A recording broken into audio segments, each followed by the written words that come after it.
Духовно-нравственное воспитание учащихся – это одна из самых важных и сложных проблем, которая решается многими, кто непосредственно ведет работу с детьми. Много говорится о необходимости возрождения, развития духовности и культуры и тесно связывается с развитием детей.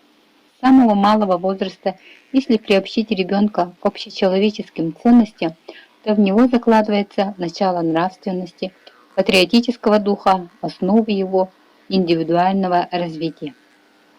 Греческий эпос Аланхо является достоянием якутского народа и школой жизни, поэтому изучение эпоса Аланхо детям с малых лет способен стать основой нравственного воспитания, примером отношения к мироизданию, к человеку. Еще с 90-х годов в Маинской детской школе искусств имени Марины Константиновны Поповой Мигино-Кангаласского улуса преподавателем художественного отделения Константиновой Анастасией Михайловной ведется большая исследовательская работа по изучению истории края народного эпоса Аланхо.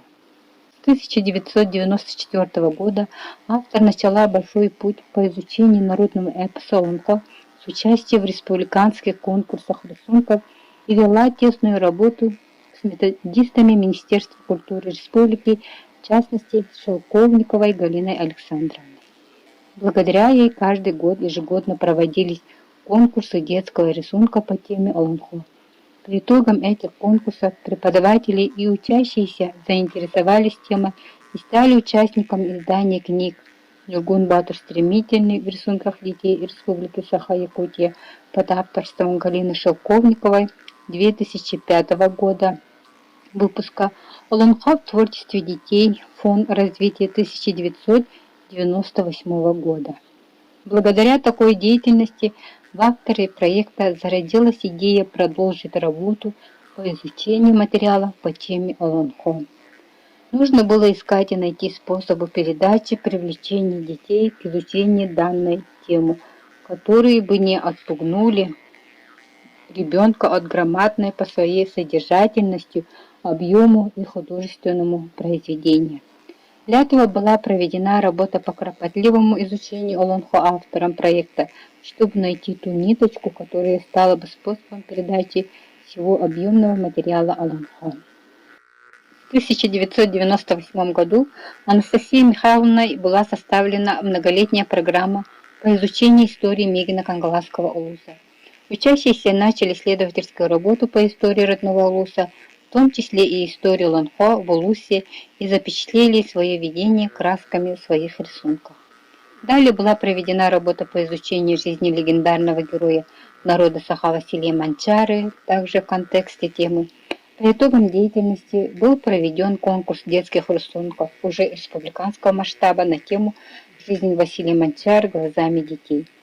В результате проведенных работ по изучению истории улуса и жизни национального героя был выпуск в 2003 году книги альбома «Мигино-Кангаласский улус глазами детей», в 2013 году книга альбома «Доблестная жизнь Василия Манчары глазами детей».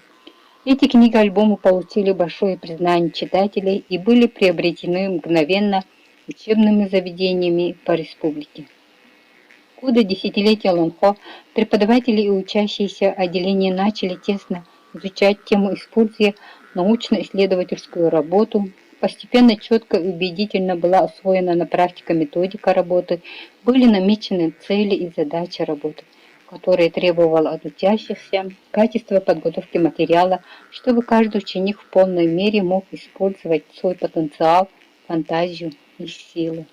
Для достижения этого в 2009 году были проведены планеры учащимся на базе Черкесского историко-этнографического музея имени Дмитрия Кононовича Севсева-Сорна-Моллана, музея-заповедника дружбы в селе Сотинцы, что дало учащимся возможность соприкоснуться с историческими культурными традициями своего народа. По итогам своей деятельности Анастасией Михайловной разработана собственная методика по работе с детьми по теме Аланхо.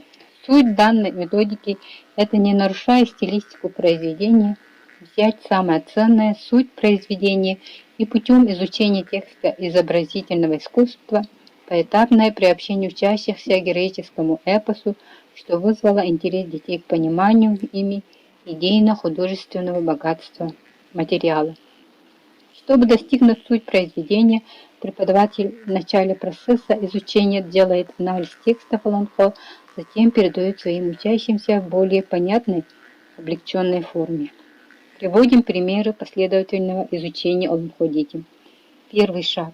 Содержание первой песни разделено на 4 шага. Первый шаг.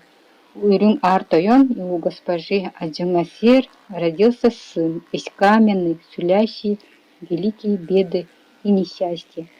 Второй шаг. Родился ребенок, способный пошатнуть все небесное и земное, может разрушить серединные и нижние миры, и по велению белого великого божества, бесные служители Одунбис, Чингисхан, Джилхахан, через 6 божественных удаганок отправили ребенка в Нижний мир, где привязали его к Железной горе огненными оковами. Третий шаг. У Сафасарина и у госпожи Сабиябай родилась дочь Туяра Мако и сын Кунчеребиня. Шаг четвертый. Богатырь Абасы дожидается благоприятного момента и крадет Туяра Мако. Вот в таком плане пошагово разбирается каждая песня Олонхо. Только в этом случае детьми легко запоминается содержание Олонхо. После изучения тем для учащихся были проведены конкурсы детских рисунков под названием «Олонхо глазами детей». За 28 лет накоплен богатый материал и проведен большой объем работы по теме Олонхо. И итогом данной работы должен быть выпуск учебного пособия «Олонхо глазами детей». Пособие создано на основе Олонхо Платона Алексеевича Аюнского «Нюргун Батур стремительный». В пособии дается сокращенный текст Олонхо, при этом пошагово соблюдается последовательность хода событий, поясняется значение устаревших слов, чтобы облегчить понимание содержания, дается справочник по 7 темам с таблицами. Особенность пособия в том, что оно составлено на основе детских рисунков. В ней включены работы юных художников в количестве 341 работа детей в возрасте от 9 до 17 лет, которые проходят предпрофессиональную и начальную подготовку в художественных отделениях детских школ искусств, общеобразовательных школах. Пособие состоит из 2 книг и CD-диска. В ней 3 уровня внедрения освоения темы Олонхо в образовательном процессе. Дошкольный возраст, учащиеся среднего звена, учащиеся старших классов. Первый уровень. Дети дошкольного возраста. CD-формат. В данный формат включены рисунки юных художников для их зрительного восприятия учебной информации. Второй уровень. Книга первая. Для учащихся начального и среднего звена. В книге глазами юных художников читатель познакомится с жизнью и бытом народа с севера, получит информацию о строе и сущности Олонхо, с помощью рисунков и текста узнает о существовании в мире 3 миров, о мире небожителей, Вегадойду, мира Аи Аймага Артодойду и мир Нижний Абагадойду. Третий уровень. Книга вторая. Для учащихся старших классов. В ней отражается основное содержание Олонхо с его элементами фантастики, мифологии. С текста и рисунков читатель узнает то, что герои Олонхо далеко не свободные люди. Их воля и жизнь принадлежит племени. Дети, изучая Олонхо, изучают значение цветов. Цвет в изображении Олонхо имеет огромное значение. Он богат красками и живописью. Ребенок, во-первых, приходит к пониманию, что красками можно передать текст произведения.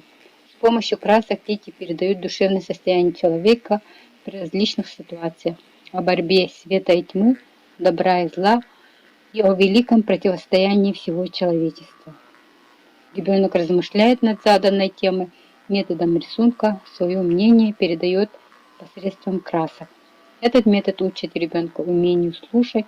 Он сначала удивляется, затем появляется интерес, потом уже приходит увлеченность. Наступила беда беспросветная, началась разруха без начала и конца. В этих скупых словах Олонхо таится глубокое понятие. Здесь отражено то, что стороны не пришли к согласию, началось противостояние, светлых и темных сил, в результате чего возникает спор, столкновение, притеснение, вражда. Все проходит движение, начинается разбирательство, борьба, появляются жестокость и противоборство двух великих сил, приводит к разрушению. Перед ребенком стоит задача все это показать в красках живописи. Какими красками все это изобразить, чтобы люди ему поверили? Какие цвета выбрать, чтобы показать две противоположные силы? Для этого нужна предварительная работа по разборке света таких природных явлений, как зима, весна, лето и осень. Затем задача усложняется. Нужно научиться передавать в цветах чувства и состояние души человека. Например, радость, печаль, торжество, страх. Постепенно работа еще усложняется. Как пример, дух огня и воду Гутаку, образ темной силы с огненным дыханием. Оба олицетворения огня. В этом случае дух огня – это светлая сила, а воду Гутаку – темная сила. Оба образа красного огненного цвета, но надо найти такие оттенки света, чтобы сразу было видно, что они две разные силы. Когда ребенок получает такое задание, то он сознательно вникает в содержание данного эпизода Олонхо. Вот таким методом добивается максимальное внимание и заинтересованность детей. Несомненно, пособие станет методом приобщения детей к героическому эпосу Олонхо. Благодаря пособию педагоги смогут вызвать интерес детей к чтению произведений данного жанра устно-поэтического творчества и способствовать пониманию их идейно-художественного богатства.